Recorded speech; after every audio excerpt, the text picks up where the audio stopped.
Maintenant la parole à Jean-Jacques Cassas.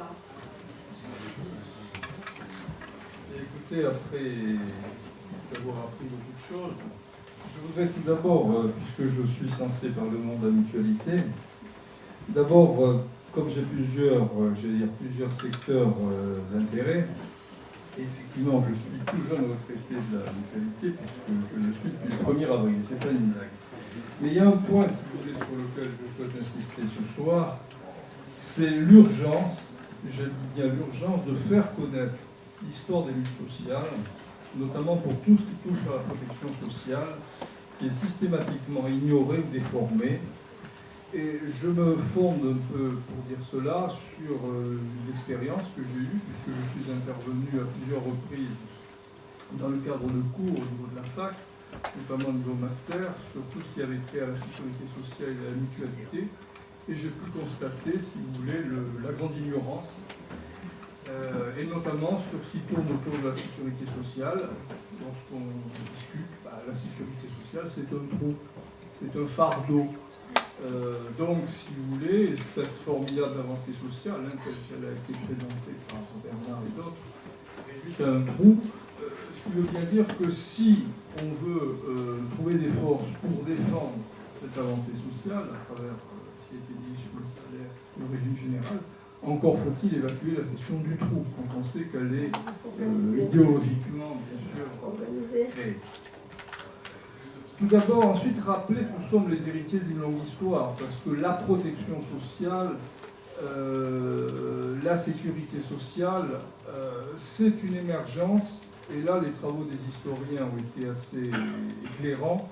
Je pense notamment aux travaux de Soboul sur les sans-culottes, mettent en avant des demandes en matière de protection sociale de façon très nette, et qui ont pu, dans certains cas, si vous voulez, se concrétiser lors de la Révolution, notamment dans sa phase robespierriste, avec cette notion de défendre le droit à l'existence. Et Robespierre disait que c'était le seul droit des impropriétaires, donc des non-propriétaires. Et là-dessus, bien évidemment, il faut mesurer que la conséquence de cette politique a été de heurter de front la propriété et le principe de liberté indéfinie du commerce.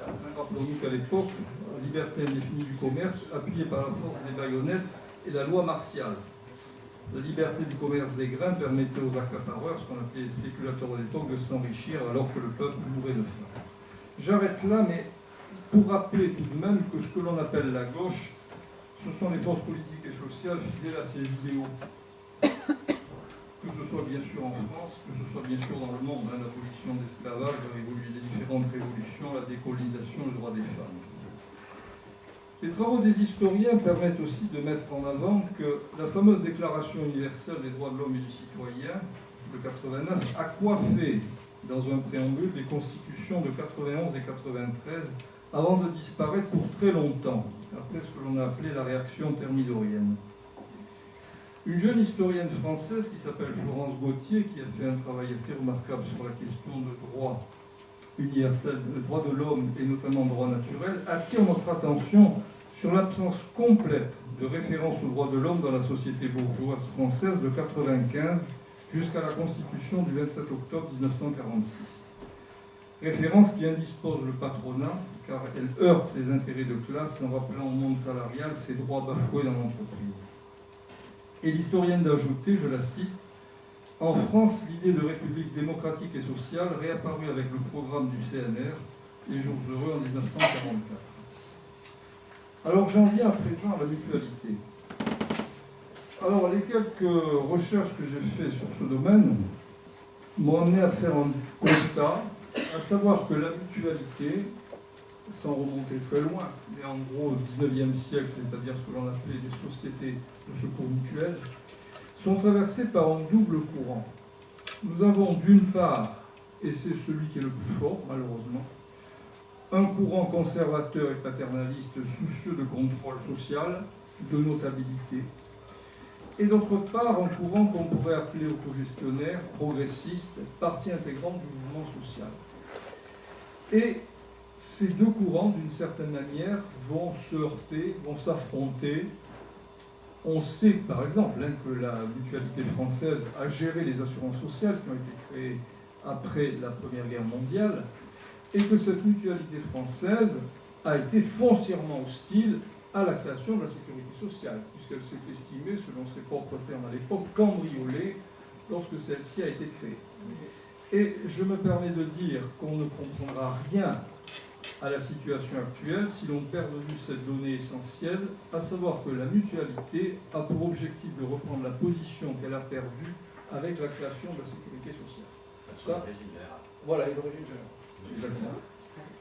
Donc, nous allons assister, si vous voulez, et moi, je fais partie d'une mutuelle qui, il y a longtemps, qui appartenait, si vous voulez, à la fédération, ce qu'on appelait au départ la Fédération des mutuelles ouvrières, devenue Fédération des mutuelles de travailleurs, puis Mutuelle de France. D'ailleurs, la mutuelle à laquelle j'ai adhéré a été partie prenante de la création de cette fédération, c'était la mutuelle familiale des travailleurs des Alpes-Maritimes. Nous avons, si vous voulez, eu des phases d'affrontement assez directes avec la Fédération de la Mutualité française, qui est la plus ancienne, puisque son premier congrès date de la fin du XIXe siècle, c'est ce qu'on appelle la FNMF, Fédération nationale des mutuelles de France, notamment de la Mutualité française, pardon. Dans les années 86, avec l'exclusion des mutuelles qui avaient la double appartenance, puisqu'on pouvait à l'époque... et le président des mutuelles de travailleurs de l'époque a transformé la Fédération des mutuelles de travailleurs en Fédération des mutuelles de France. Et je me rappelle que c'était l'époque où on commençait à être très alerté, lui-même d'ailleurs, sur comment les pouvoirs publics s'en prenaient pour attaquer l'obligatoire par le biais du complémentaire. Je regarde ici certains amis qui sont dans cette salle et avec qui justement nous avions des responsabilités à l'époque. Nous avons eu ensuite une phase, si vous voulez, qui s'est déroulée en gros sur une dizaine d'années, où les mutuelles de France se sont retrouvées quasiment seules à s'opposer à l'application des 3e directives européennes sur l'assurance. Avec, je ne dirais pas paradoxe, puisque c'est un petit peu en lien avec ce que je disais tout à l'heure, puisque cette application des 3e directives européennes sur l'assurance avait été demandée par les dirigeants de la mutualité française. Je me rappelle, lorsque la délégation de notre fédération a été reçue par les services du Premier ministre de l'époque, en l'occurrence Édouard Balladur, il nous a dit « mais écoutez, on ne comprend pas, c'est vous qui l'avez demandé ». Et à l'époque, nous n'étions pas dans cette... Nous étions, j'allais dire, séparés de cette fédération. Je rappelle qu'en 1999, la mission Rocard, sous le gouvernement Jospin, avait conclu à la transposition de ces directives, avec application de règles prudentielles qui ont accru le volume des réserves exigées, regroupement, fusion, donc ce qui a mis à mal l'exercice de la démocratie mutualiste, et surtout vont normer la vie de la mutualité au point que les mutuelles ne sont même plus maîtresses de l'ordre du jour de l'Assemblée générale. Il faut quand même le dire et y insister. Sans parler de la soumission à l'autorité de contrôle prudentiel et de résolution. Par ailleurs, je rappelle que le nouveau code de la mutualité scinde l'activité en 3 secteurs distincts. Le livre 1 qui est relatif à la gestion administrative, le livre 2 l'activité complémentaire santé et la prévoyance, et enfin le livre 3 gestion des réalisations mutualistes, c'est-à-dire centre d'optique, ligue dentaire, etc. Bien souvent constitués par une même mutuelle. Donc on a créé là des cloisons complètement étanches.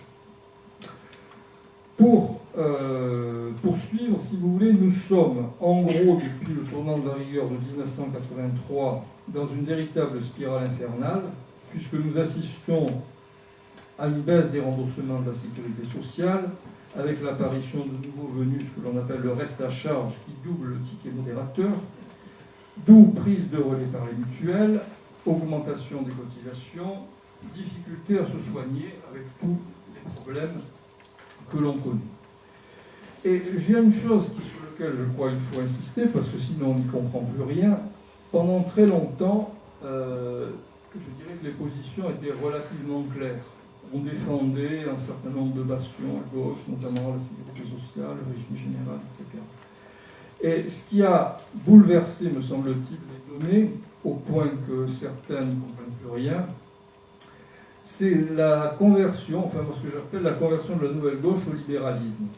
Et rappelons-nous quand même que, pour conséquence, depuis 1995, la sécurité sociale est gérée par ses adversaires historiques, notamment le patronat, la mutualité française et la CFDT.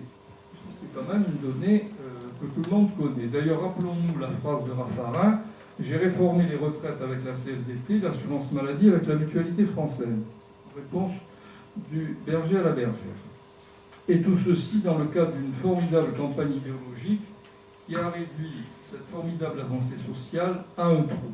Au point d'ailleurs que régulièrement, nous avons des reportages télévisés qui incitent à cotiser ailleurs qu'à la Sécu.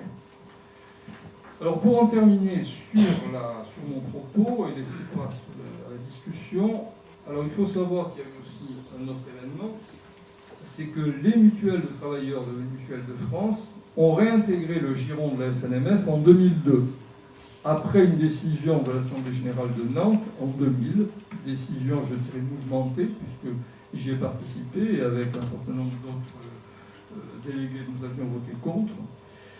Et au point d'ailleurs que les mutuelles de France ont de plus en plus de mal à affirmer leur originalité, à faire entendre leurs différences. Tout récemment, j'ai appris par un collègue qui y siège que les instances de la mutualité française voulaient biffer la notion de mouvement social. On dit souvent, la mutualité française se présente comme premier mouvement social de France, et je serais souvent tenté de dire, mais qu'attend ce premier mouvement social pour se mettre en mouvement? Ce qui n'est pas visiblement le cas. En essayant bien sûr d'intervenir sur un certain nombre de dossiers, que ce soit le problème des suppléments d'honoraires des dessous de table, la question des taxes sur les contrats mutualistes, le soutien aux tiers payants généralisé et le maintien des actions de prévention. Donc vous voyez, c'est un bilan relativement critique que je fais de la mutualité, qui me semble être devenu petit à petit un espèce de supplément d'âme ou de bonne conscience d'un système qui est fondé sur le développement des inégalités. Et surtout, comme l'a dit Bernard, mais j'avais lu un certain nombre de ses écrits, et je l'ai écrit dans mon propos, surtout quand l'évocation de la solidarité sert de paravent à de scandaleuses régressions.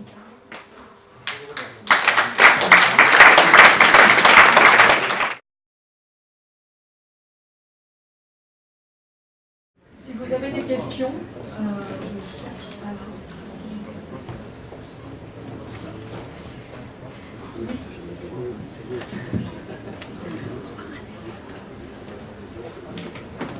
J'essaie comme ça.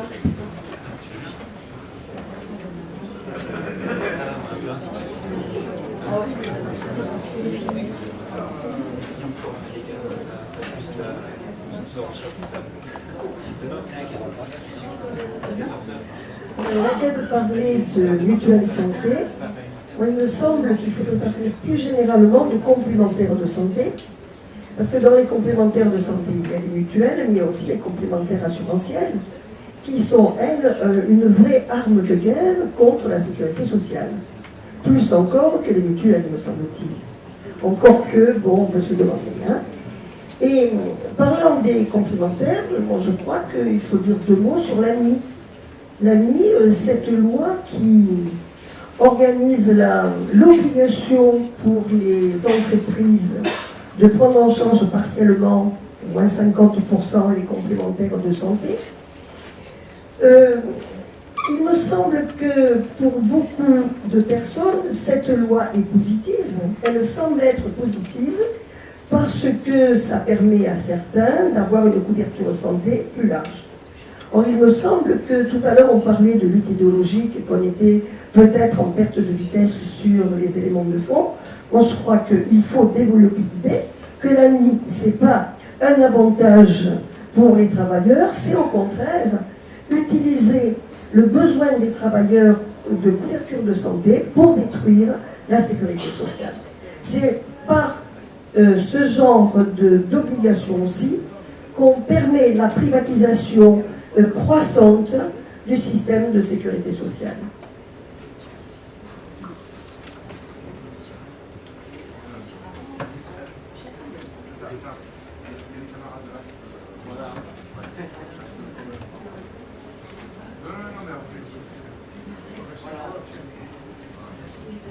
s'excuse, on doit partir.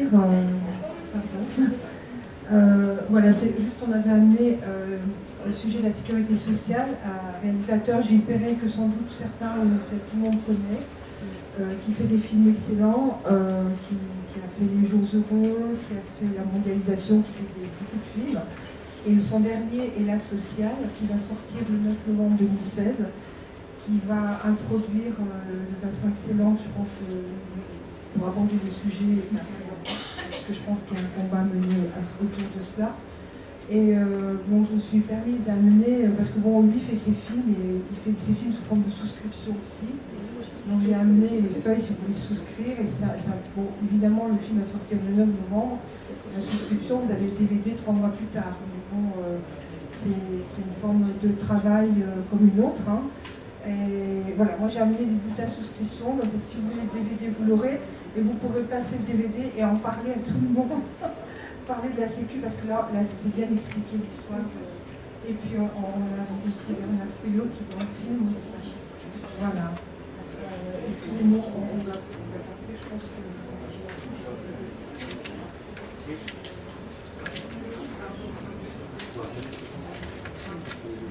Moi, je voudrais poser une question au niveau des mutuelles privées, enfin dans les entreprises privées qui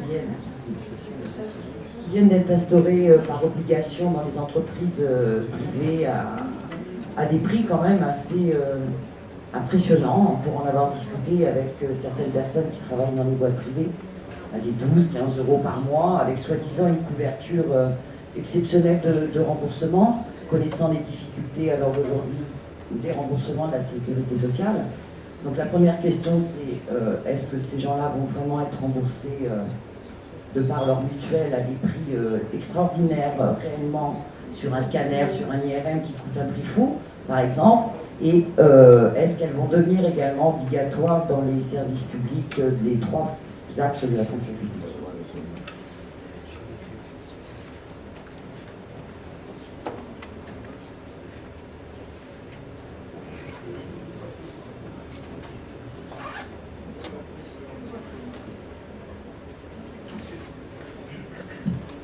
Oui, sur la question des remboursements, il y a un rapport qui a été publié il y a quelques années, qui n'a pas suscité une grande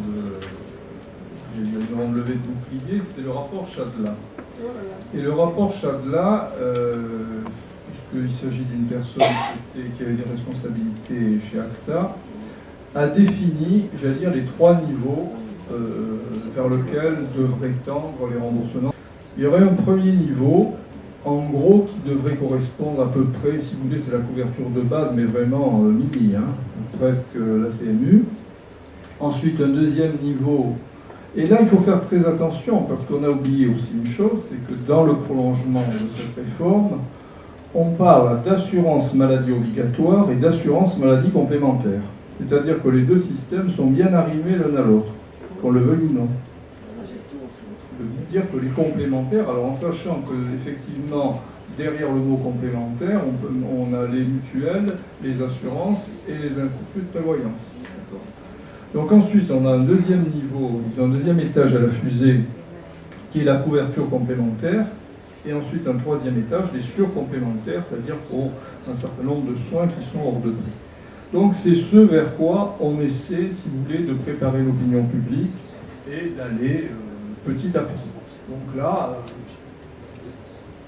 on en est de plus en plus, si vous voulez, on se trouve de plus en plus dans cette situation.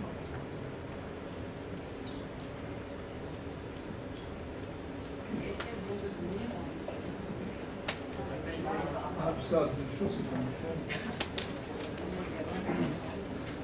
En ce moment, les fédérations syndicales sont quand même mobilisées pour garder ce qui a été et ce qui reste de la spécificité du mouvement mutualiste dans les fonctions publiques, ou dans la fonction publique. Il faut faire attention suivant la politique en cause.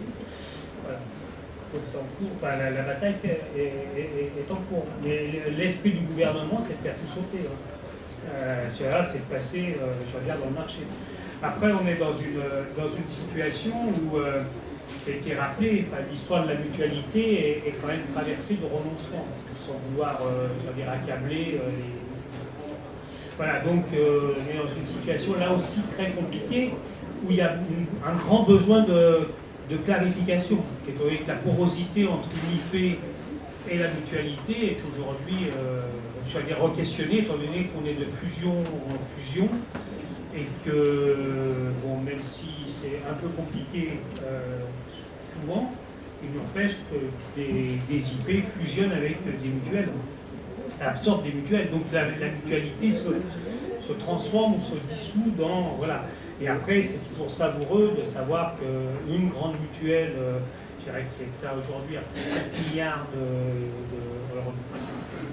cotisations, Harmonie, mutualité, il ne faut pas la nommer, est réassurée par AXA.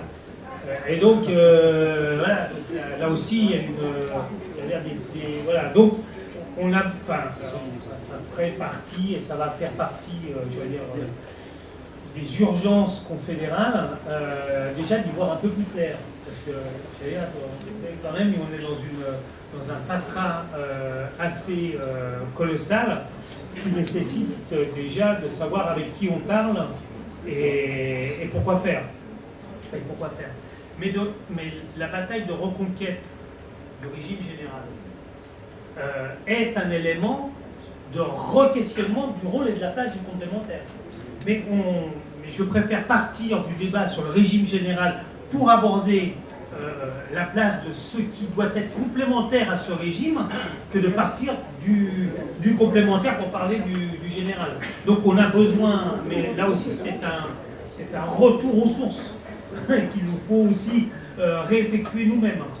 C'est remettre le débat sur quelle sécurité, quel régime général, quelle sécurité sociale, pour pouvoir reposer le rôle et la place des complémentaires. C'est remettre en débat, la place de la cotisation, oui, de meilleurs remboursements, c'est-à-dire que la bataille doit être reprise dans le débat sur, je vais dire, un retour, à des meilleurs remboursements, revenir au débat sur la part des lunettes, de l'optique, du dentaire, ce qui a été quand même aussi des bases, qu'on fondait de grandes manifestations. Et donc c'est peut-être de cela aussi qu'on a besoin de remettre en débat dans l'organisation et au-delà, et dans tout le pays. D'ailleurs, c'est pas possible que la santé soit... Enfin, qu'on ait perdu la bataille et qu'on accepte la marchandisation de l'humain. Parce que quelque part, c'est aussi de cela qu'il s'agit. Donc...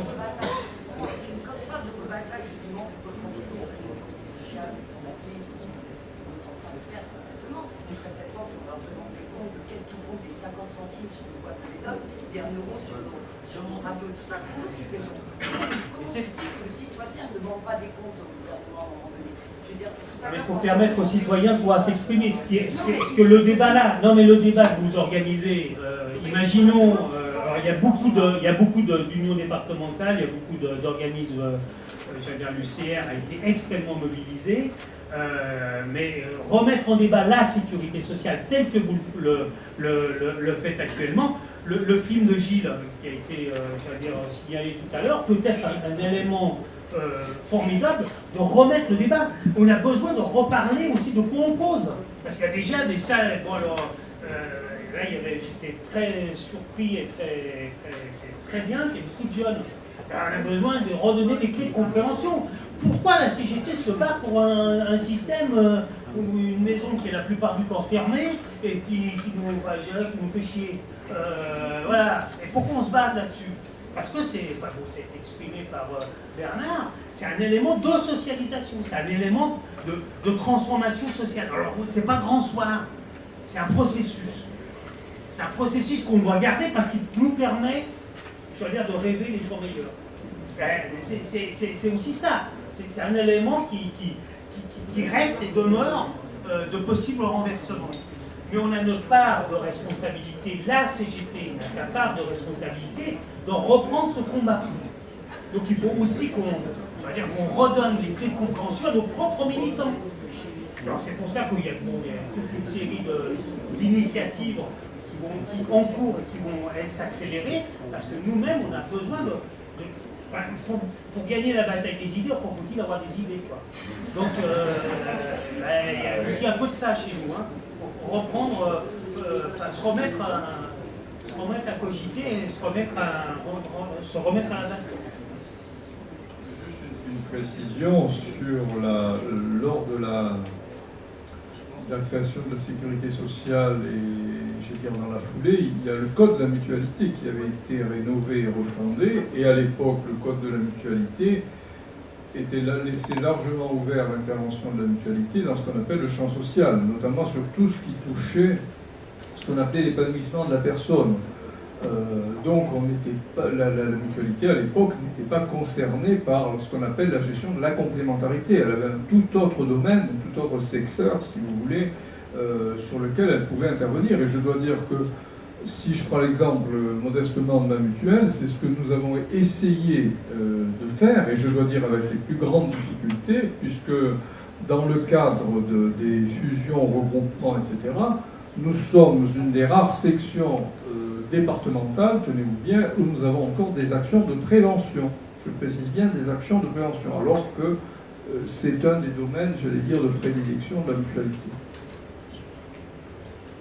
Je fais la pub pour le film La Sociale.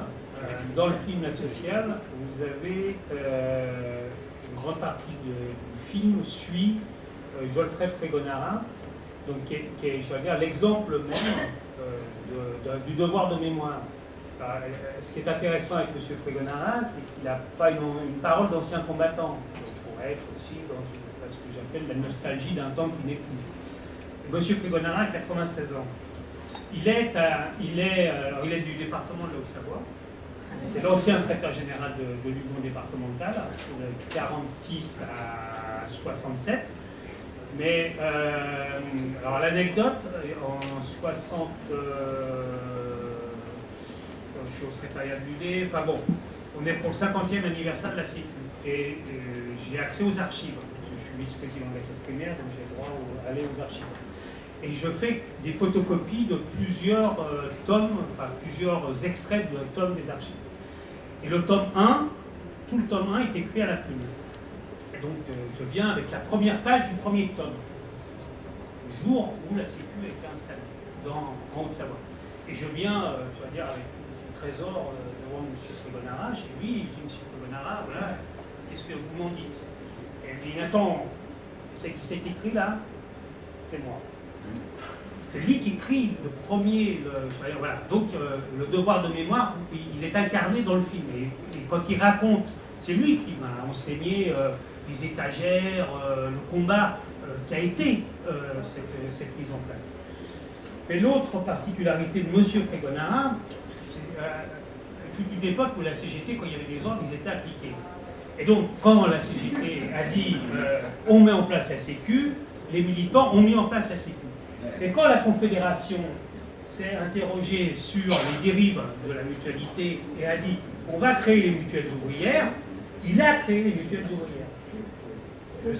Et donc, et le département de la Haute-Savoie, et c'est un paradoxe, comme les Alpes-Maritimes, un département extrêmement droitier, donc les forces de progrès ne sont pas légion, mais on a une particularité, c'est d'avoir une mutualité extrêmement active et d'avoir des œuvres mutualistes les plus importantes de toute la Rhône-Alpes, pas de toute la France, mais pas loin.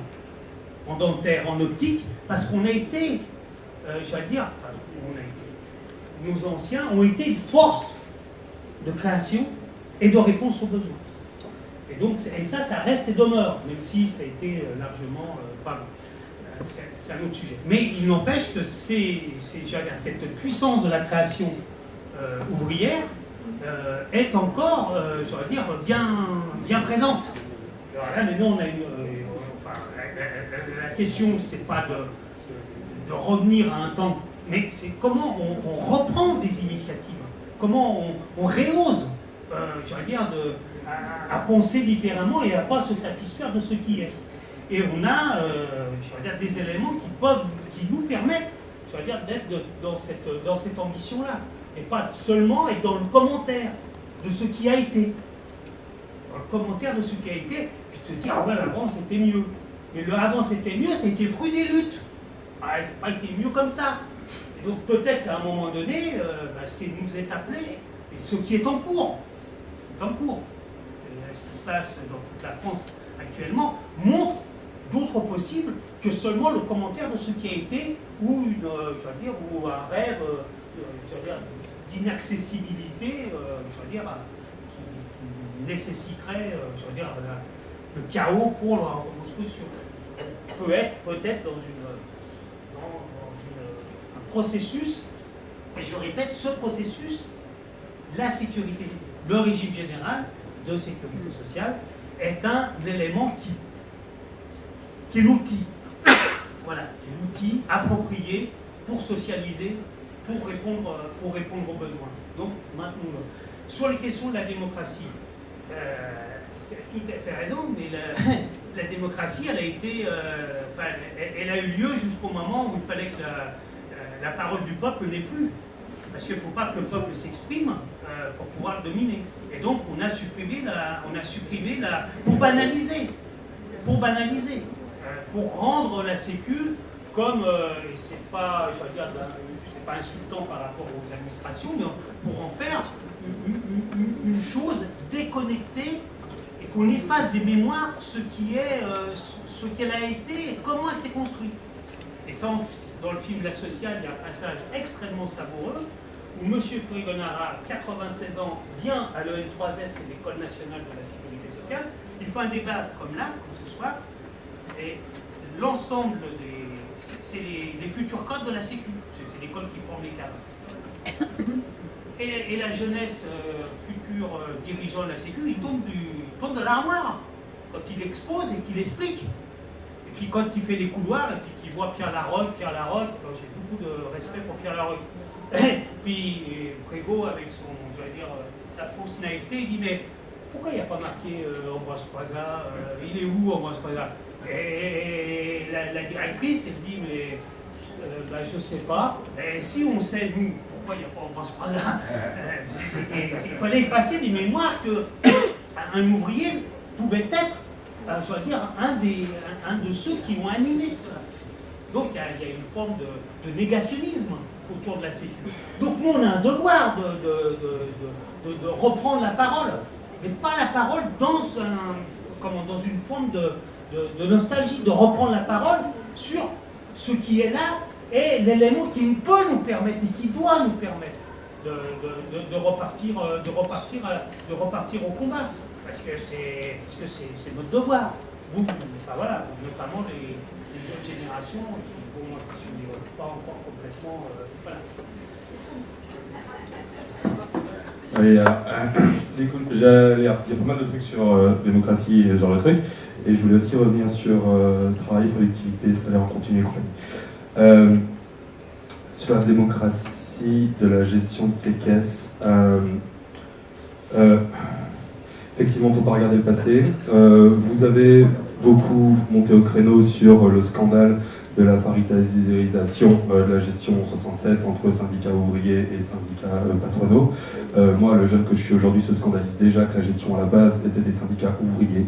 Enfin, c'est un service de société que vous avez fait, et sous quel principe du parce que je produis, parce que je paye, du coup c'est moi qui décide comment on en fait, alors que c'est un service public. Du coup, faut pas. Je pense que l'avenir, de la même manière qu'aujourd'hui en politique, on est en train de s'approcher des partis, dans l'avenir, sur la gestion de ce genre de caisse, on va s'approcher des syndicats. Je suis désolé de vous le dire, et ça risque de vous faire pas plaisir, hein, mais l'avenir sur la gestion de ces caisses, elle va être plus loin que le MEDEF et les syndicats, que du 50-50. Elle va être sur des gestions plus démocratiques, peut-être sans élection, peut-être voilà, c'est ce genre de choses. Je pense que l'avenir il va aller dans cette direction-là, et je pense que ça sert à rien d'essayer de se battre pour récupérer 75% de la caisse et d'en redonner 25% au patronat, parce que le clivage sur ces trucs-là, je pense qu'il va se faire ailleurs. Enfin, je pense qu'il a très autrement. Bon, voilà, c'était mon truc sur la démocratie. Par contre, après, pour revenir sur les mutuelles, le vilain projet capitaliste et pourquoi il faut le combattre et tout ça. Le vilain projet capitaliste, c'est celui globalement qui dit que notre droit de puissance, c'est-à-dire globalement le salaire qu'on a et les droits qu'on a de sécurité et compagnie, notre droit de puissance de manière générale est indexé sur la valeur que l'on produit sur le marché marchand. Et donc c'est ça globalement qu'on essaie de combattre. Hein. C'est ça les caisses de mutualisation, c'est ça le CPA, c'est le fait que suivant la valeur que je produis sur le marché marchand, à ce compte-là, j'ai plus de droits. Et le problème, c'est que le marché marchand, il a de moins en moins besoin de l'intégralité de la population. C'est le chômage, ça c'est tout ça, c'est l'auto-entrepreneuriat, c'est la retraite, c'est enfin, tout ça, quoi. Où est-ce que je voulais en venir? Je voulais en venir à plein de trucs à la base. Oui, non, voilà. C'est quand M. Friot dit qu'il faut faire un salaire en dehors de l'emploi pour reconnaître la production de valeur économique. Alors déjà, en dehors de l'emploi, du coup, on est souvent en dehors de valeur marchande. C'est très dur de mesurer la valeur économique de ce qu'on produit, même si elle existe. Mais c'est très dur de la mesurer. Et je pense qu'il y a un autre truc à avoir, c'est qu'aujourd'hui, en dehors de l'emploi, on est soit chômeur, on est soit retraité, on est soit plein d'autres trucs. Fonctionnaires. L'avantage des fonctionnaires, c'est qu'ils ont le moyen de production de valeur économique. Quand on est chômeur ou quand on est retraité, on a peu de moyens de production de valeur économique. J'ai été chômeur pendant 1 an et demi, j'ai pas produit grand chose d'autre qu'enrichir Heineken, l'EF et ce genre de trucs. Hein. Et les antidépresseurs que je prenais. Enfin, j'avais pas du tout l'impression de produire une valeur économique quelconque. Et je pense qu'il y a un autre combat dans la continuité du salaire et de la qualification dans la discontinuité de l'emploi. Il y a la continuité du moyen de production et qui est important aujourd'hui. Quand on est en dehors de l'emploi, les moyens de production qu'on peut essayer d'avoir, c'est d'être auto-entrepreneur. C'est sympa, mais c'est très individuel. Là encore, on essaye de dire ce que tu mets sur le marché marchand, ça te donne des points et le reste va te faire voir. Il faut encourager l'auto-entrepreneuriat collectiviste. C'est ce qu'ils font sur les scouts, c'est ce qu'ils font ce genre de trucs. Mais pour moi, Pôle emploi, ça devrait être une zone de rencontre pour tous les gens qui sont dans les mêmes catégories et qui se font des boîtes entre eux qui appartiennent à leur... Enfin, de l'auto-entrepreneuriat à plusieurs, quoi. Et aussi, voilà, donc encourager surtout les moyens de production en dehors de l'emploi. Et ça va pour les retraités, mais ça va pour les chômeurs. C'est parce que voilà, on fait la valeur économique, mais voilà, par donner des cours, lire de la socio et écrire des machins, enfin, tout le monde n'a pas envie de faire ça. Il y a des gens qui ont envie de continuer à construire des bagnoles après leur retraite. Et malheureusement, construire des bagnoles, il faut une usine. Et on n'a pas d'usine en dehors de l'emploi. Enfin voilà, c'est le genre de truc. Désolé.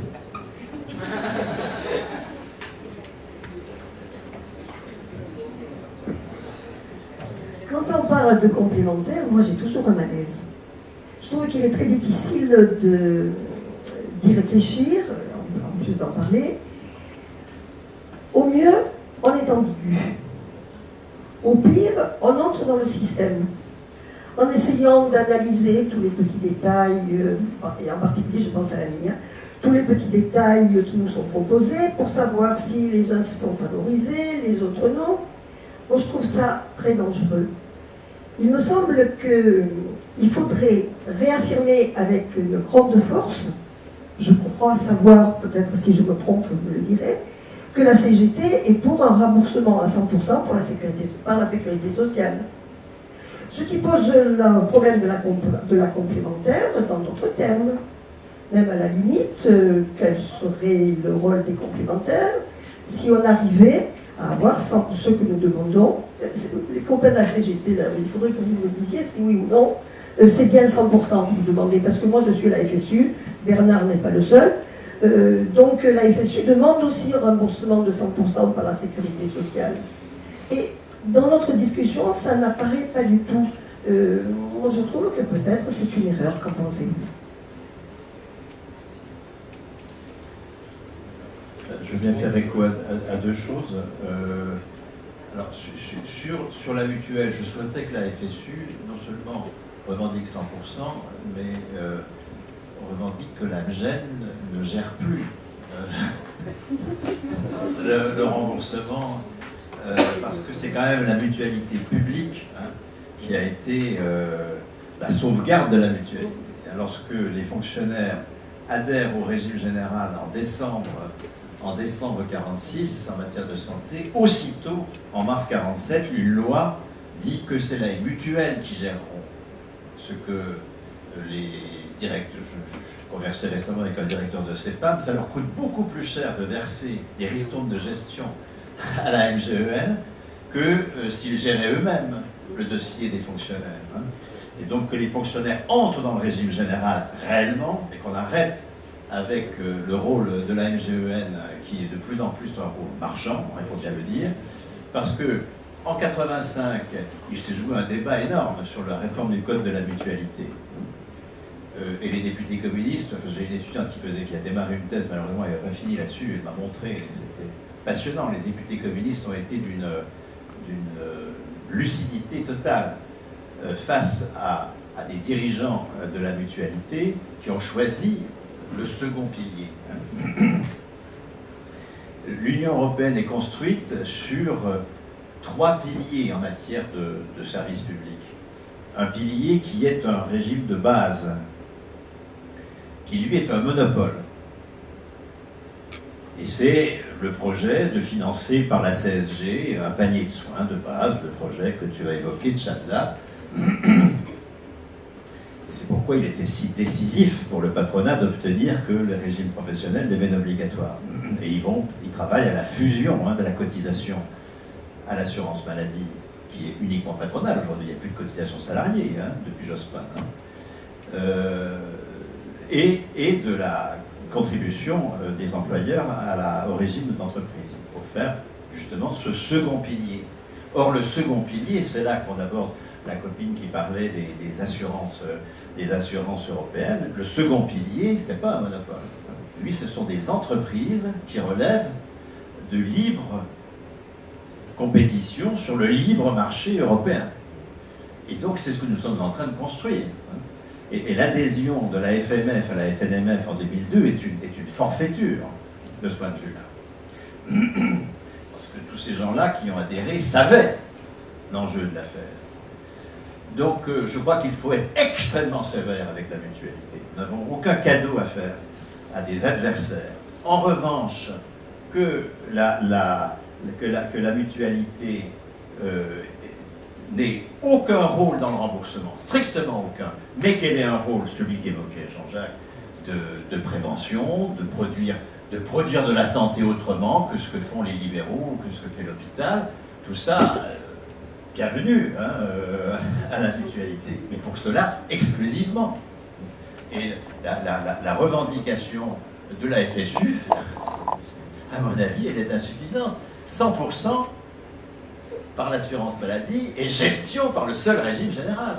Il ne faut pas donner des sous à la mutualité, arrêtons. Ce sont des adversaires, et des adversaires de classe. Il y a une bataille de classe à la sécurité sociale. Arrêtons de défendre la sécurité sociale, défendons le régime général. C'est ça le point central. Une partie de notre défaite vient qu'on défend la sécu, mais nos adversaires défendent aussi la sécu, sauf que c'est pas la nôtre. Sur la production, moi je milite pour que les retraités produisent des biens marchands et ne soient pas confinés dans le non-marchand comme ils le sont aujourd'hui. Ou alors, ils produisent des biens marchands mais en cumulant retraite et un emploi dans une boîte. Je milite pour que... Enfin, nous avons comme retraités une expérience du travail, une forme nous avons des capacités que nous entendons bien mettre en œuvre, pas exclusivement en étant trésorier du club de foot. Parce qu'il y a un moment où on a plus d'ambition. Et nous voulons contribuer à la production marchande. Mais pas en mettant nos capacités gratuitement au service des capitalistes, évidemment. Mais toutes ces entreprises alternatives, fondées par des gens, des jeunes en général, qui soit sont victimes du marché du travail, soit n'en veulent pas, sont passés par les deux phases. Si on est 15 millions de retraités, bon, il y en a qui sont vraiment dans la survie, mais les 7 millions qui ont un salaire, en gros, mettez leurs compétences au service de ces boîtes de production marchande non capitalistes. Ils n'auraient pas à être payés, puisqu'ils le sont par la Sécu. Ils anticipent la situation où les entreprises ne payent pas leurs salariés, ils cotisent, et c'est la Sécu qui paye. Donc, nous avons un champ immense. Moi, je m'y mets. Fonctionnaire qui a eu la déontologie du non-marchand. Je me dis, mais attends, arrête, Bernard. Arrête de faire du non-marchand. Fais du marchand. Il faut que nous prouvions qu'on peut faire du marchand capitaliste. Non capitaliste, pardon. Et donc, maintenant, je participe à des activités d'entreprise marchande en tant que retraité. Je ne suis pas payé puisque je le suis déjà, d'accord. Mais du coup, tous ces jeunes qui ont des difficultés pour faire vivre leurs entreprises, ben, nous contribuons à leur chiffre d'affaires, nous facturons nos prestations, on arrête de faire du bénévolat, on arrête, c'est une situation de relégation sociale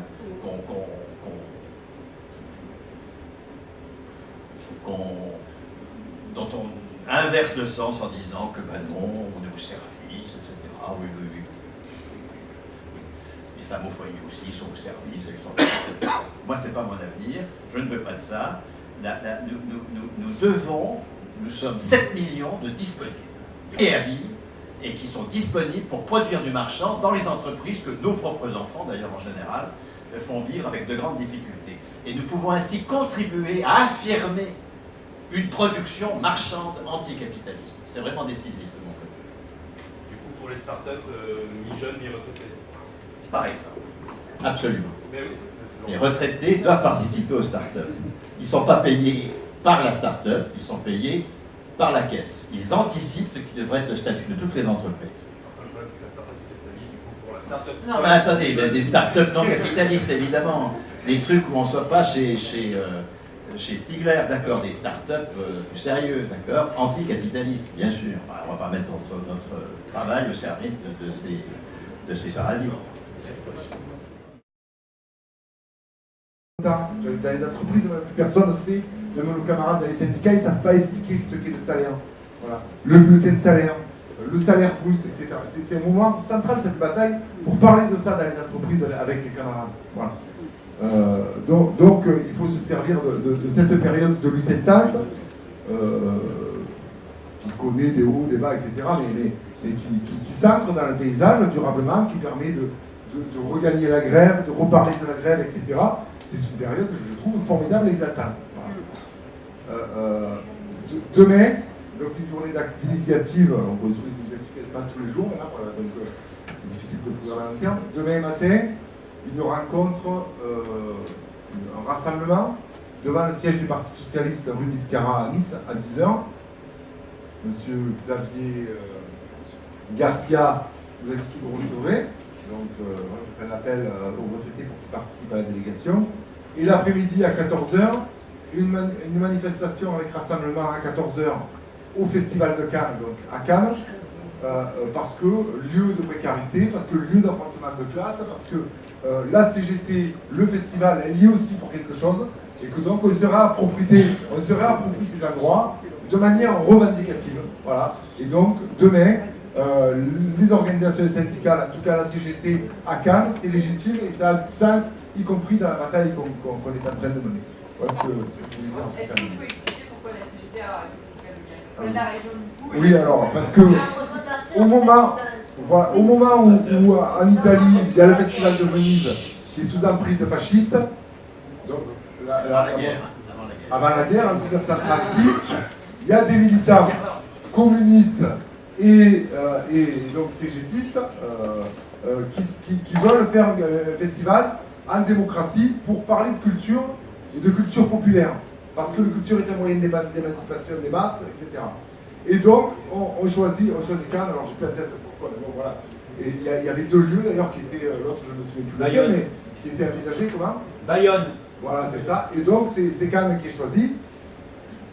Le projet voit le jour, et ça s'arrête pendant la guerre, et il faut reconstruire, etc., à la libération. Et c'est des militants communistes, communistes et syndicalistes de la CGT, qui cousent les rideaux, qui finissent de construire le palais festival et tout, et on gagne notre participation au conseil d'administration du festival de films, et on est toujours au conseil d'administration. C'est pour ça que de temps en temps on voit un secrétaire général de la CGT monter les marches, parce que la CGT, elle fait partie du festival de films. Voilà.